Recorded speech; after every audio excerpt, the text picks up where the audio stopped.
The Krextar had ruled through fear for over 3 millennia. Their razor-sharp claws could slice through titanium. Their fangs secreted paralytic venom that could drop a full-grown Goliathan in seconds, and their jet-black eyes held the cold intelligence of apex predators who had never known defeat. When a Krextar bared its teeth, entire fleets surrendered without firing a shot. So when War Chief Vexnara stormed into the neutral space station's diplomatic quarters, her lips curled back to reveal rows of gleaming fangs. Every being in the corridor immediately pressed themselves against the walls. The Zinthari delegates actually fainted. A group of melody traders began reciting what sounded like funeral rites. All except the human. Dr. Sarah Martinez, Earth's first interstellar diplomat, looked up from her datapad and smiled back. Not a nervous smile. Not a diplomatic smile meant to diffuse tension. This was something else entirely. An expression that made Vexnara pause mid-stride, her snarl faltering for just a moment. War Chief Vexnara, Sarah said pleasantly, rising from her seat. I was hoping we'd get a chance to meet. I've heard so much about your people. The Krextar war chief stood nearly 8 feet tall, her muscular frame covered in dark scales. That seemed to absorb light. Her claws extended involuntarily, a threat display that had sent entire civilizations into submission. You dare stand in my presence, soft skin? Your pathetic species crawled out of your dirtball planet mere decades ago. I have been killing since before your grandparents were born. Sarah's smile didn't waver. In fact, it seemed to grow warmer. That's fascinating. Tell me, do you enjoy it? The question caught Vexnara off guard. In 3,000 years of Krextar dominance, no one had ever asked a war chief if they enjoyed killing. It simply wasn't done. What kind of question is that? An honest one. Sarah stepped closer, completely ignoring the fact that Vexnara could disembowel her without effort. I'm genuinely curious. You've built an entire civilization around predation and conquest. Your art, your literature, your technology, it's all focused on being the perfect killing machine. But do you actually enjoy the act itself? Several nearby species had stopped fleeing and were now watching this impossible scene unfold.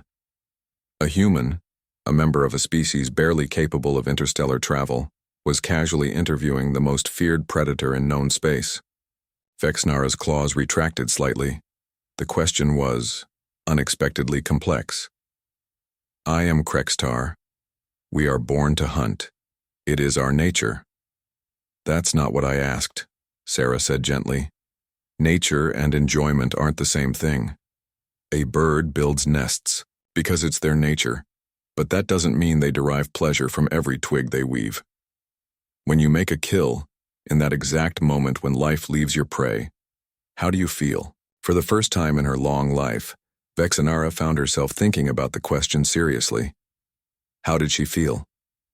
Usually there was satisfaction, yes, but also emptiness. A brief spike of accomplishment followed by the immediate need to find the next target, the next conquest. It was efficient, but was it enjoyable? I achieved my objectives, she said finally. Sarah nodded as if this were the most reasonable answer in the universe. That sounds exhausting, honestly. Always having to be the scariest thing in the room. Always having to prove your dominance, never being able to just relax and be yourself. I am being myself, Vexnara snapped, though her heart wasn't quite in it. Are you? Sarah tilted her head, studying the war chief with genuine interest. Because from where I'm standing, it looks like you're performing a role. The terrifying predator, the unstoppable war chief, the monster everyone fears. But underneath all that, you're just a person trying to figure out your place in the universe, same as everyone else. The corridor had gone completely silent. Even the melody had stopped their funeral rites. Vexnara felt something she hadn't experienced in centuries. Confusion. Not tactical confusion. She could handle military puzzles in her sleep. This was existential confusion. You speak nonsense. I am the apex predator. Fear is my tool, death is my art. And that's a hell of a thing to put on your business card, Sarah said with a laugh that somehow didn't sound mocking. But what do you do for fun? Fun? You know, enjoyment, leisure activities, hobbies, things that make you happy just because they make you happy, not because they serve some strategic purpose. Vexnara stared at the human. In 3 millennia of existence, no one had ever asked her about happiness. The concept seemed alien. Kregstar do not pursue frivolous activities. That's tragic, Sarah said, and she sounded like she genuinely meant it. Life is short, even for long-lived species like yours. To spend all of it focused on killing and conquering, you're missing out on so much beauty. Beauty? Vexnara's voice cracked slightly on the word.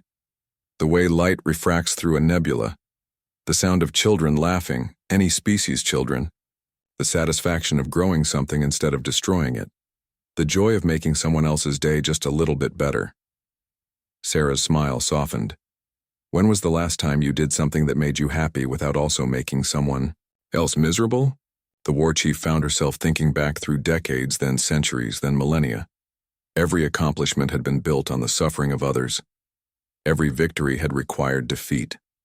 Every moment of satisfaction had come at the cost of someone else's pain. When had she last felt genuine joy? Vexenara's claws retracted completely. Her threatening posture melted away. I cannot remember.